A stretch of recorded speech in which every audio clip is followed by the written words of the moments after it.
একজন স্ত্রী 7টা কারণে স্বামীর কাছ থেকে তালাক চাইতে পারে। এই 7টা কারণের কোনো একটা কারণ যদি স্বামীর মধ্যে বিদ্যমান থাকে, তাহলে ওই স্ত্রী চাইলে তার স্বামীর কাছ থেকে তালাক চেয়ে নিতে পারে। আমরা জানি যে ইসলাম নারীদেরকে তালাক দেওয়ার অধিকার দেয় নাই। কেন দেয় নাই? এর যথেষ্ট কারণ আছে। কিন্তু যদি কোনো স্বামীর মধ্যে এই 7টা কারণের কোন একটা কারণ বিদ্যমান থাকে, তাহলে স্ত্রী চাইলে তার কাছ থেকে আলাদা হতে পারে বা তার কাছ থেকে তালাক নিতে পারে। এটা কিন্তু ওই কাবিননামার 18 নম্বর কলমের মধ্যে কিন্তু এই অনুমতিগুলো স্বামী তার স্ত্রীকে দিয়ে থাকে। এর পক্ষে স্বামী কিন্তু একটা সিগনেচার করে, একটা সই করে থাকে। প্রিয় ভাইরা, মনে রাখেন, আল্লাহর নবী হাদিসের মধ্যে বলেন, আইয়ুমা ইমরাআতান সাআলা যাওজাহা আত-তালাক ফি গায়রি মা বাদ হারামাল্লাহু আলাইহা রাইহাতাল জান্নাহ। কোন নারী যদি বিনা কারণে স্বামীর কাছে তালাক চায়, মানে এই 7টা কারণের বাহিরে কোনো একটা কারণ সে নিয়ে আসছে যেটা কোনো অহেতুক, একেবারে বিনা কারণ বলা চলে, এই সমস্ত অহেতুক ভাবে যদি কোনো স্ত্রী স্বামীর কাছে তালাক চায়, তাহলে আল্লাহ নবী বলছেন যে ওই নারীকে তো জান্নাত দেওয়াই হবে না, বরং তার নাকে জান্নাতের সুঘ্রাণ পর্যন্ত পৌঁছানো হবে না। অথচ 40,000 বছর পর্যন্ত যদি জান্নাত থেকে কেউ দ্রুতগামী ঘোড়া নিয়ে দৌড়াইতে থাকে, তার নাক পর্যন্ত জান্নাতের সুঘ্রাণ পাবে। তার মানে এই নারীকে জান্নাত থেকে কত দূরে রাখা হবে।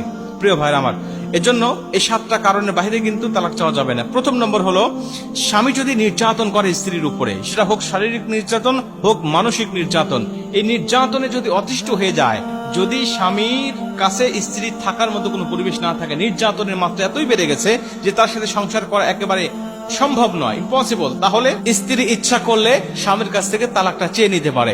এটা হলো 1 নম্বরে। 2 নম্বরে, দায়িত্বহীনতা। যদি দায়িত্বহীনতা থাকে, দায়িত্ব সে পালন করে না, একজন স্বামী হিসাবে যে দায়িত্বগুলো স্ত্রীর উপরে থাকে, সেই দায়িত্বগুলো যদি সে পালন না করে, তাহলে আল্লাহ পাক একজন নারীকে সেই বিধান দিয়েছে, সে ইচ্ছা করলে তার স্বামীর কাছ থেকে তালাক চাইতে পারে। কারণ আল্লাহ পাক সূরা নিসার 34 নম্বর আয়াতের মধ্যে বলছেন, আর রিজালু কাওয়ামুনা আলান নিসা, আমি নারীর উপরে পুরুষদেরকে অভিভাবক হিসাবে নিযুক্ত করেছি, তাদেরকে দায়িত্ব দিয়েছি নারীদের হকগুলো আদায় করা, নারীদের অভিভাবক হিসাবে আমি আল্লাহ নিযুক্ত করেছি। অতএব এই অভিভাবকের দায়িত্ব থেকে যদি কোনো পুরুষ দায়িত্বহীনতার পরিচয় দেয়, তাহলে ওই স্ত্রী ইচ্ছা করলে সেই পুরুষের কাছ থেকে তালাক নিতে পারে। এটা হলো 2 নম্বরে। 3 নম্বরে, স্বামীর অশ্লীল জীবনযাপন বা অনইসলামিক জীবনযাপন। এমন জীবনযাপন যদি কোনো স্বামী করে, একেবারে বেপরোয়া, পরকীয়ায় আসক্ত হয়ে গেছে, বা একেবারে অশ্লীল জীবন যাপন করে, তাকে ভালো করার মতো কোনো রকম কায়দা নাই বা কৌশল নাই, ভাই সব রকম চেষ্টা করে স্ত্রী ব্যর্থ, তাকে ভালো করার মতো কোনো সুযোগ নাই, তাহলে স্ত্রী চাইলে ওই অশ্লীল স্বামীর সাথে জীবন যাপন না করে সে তার কাছ থেকে তালাক নিতে পারে।